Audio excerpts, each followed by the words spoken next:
Every year, your paycheck buys less, food gets more expensive, rent rises, and savings shrink.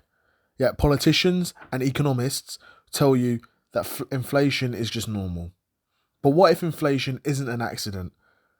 What if inflation is the key mechanism of capitalism, a built in feature designed to funnel wealth upwards, keep workers trapped in endless cycles of employment, and make the super rich get richer while you never escape?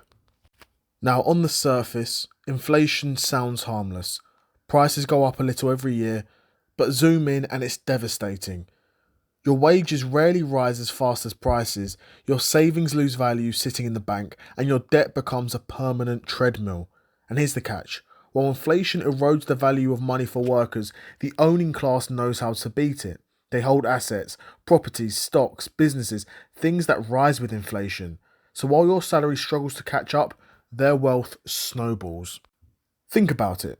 Every time you get paid, that money doesn't stay with you. It flows right back to the corporations and landlords, the owning class. Rent, groceries, utilities, and transport, nearly all the essentials are controlled by the wealthy. Inflation makes sure you always have to spend more of your paycheck just to survive. And because your wage rarely keeps up, you're permanently chasing your own tail. In other words, inflation is a hidden tax on the working class. But the revenue doesn't go to the government, it just flows to the top.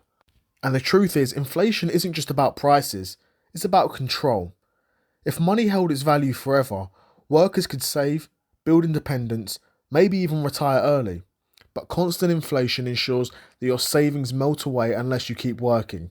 It ties your survival to your salary and your salary to the system. Inflation is what keeps you locked in the cycle of work, spend, while the profits from your spending keep compounding into the hands of the owning class. Now, inflation sounds like a problem for everyone, but here's the twist. The rich actually need it. Their debt gets cheaper in real terms, their assets rise in price, and their corporations can raise costs faster than they raise wages. Meanwhile, the average worker is squeezed. Your salary buys less, your rent rises, your grocery costs climb, but your landlord, your bank, and your boss, they all profit from those very same increases.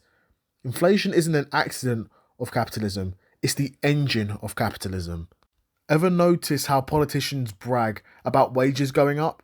But when you factor in inflation, real wages have barely moved in decades. It's an illusion. You feel like you're earning more, but in reality, you're stuck in place or even sliding backwards.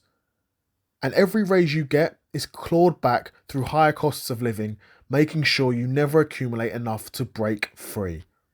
The system isn't designed to lift you up, it's designed to keep you running. So the uncomfortable truth is, inflation isn't just an economic phenomenon, it's a control mechanism, ensuring money flows upwards, the wealth gap widens, and workers remain dependent. Which leaves us with a question. If inflation is the foundation of modern capitalism, how can the working class ever truly escape? Because as long as inflation exists, freedom isn't measured in money, it's measured in how long you can keep running before you fall behind.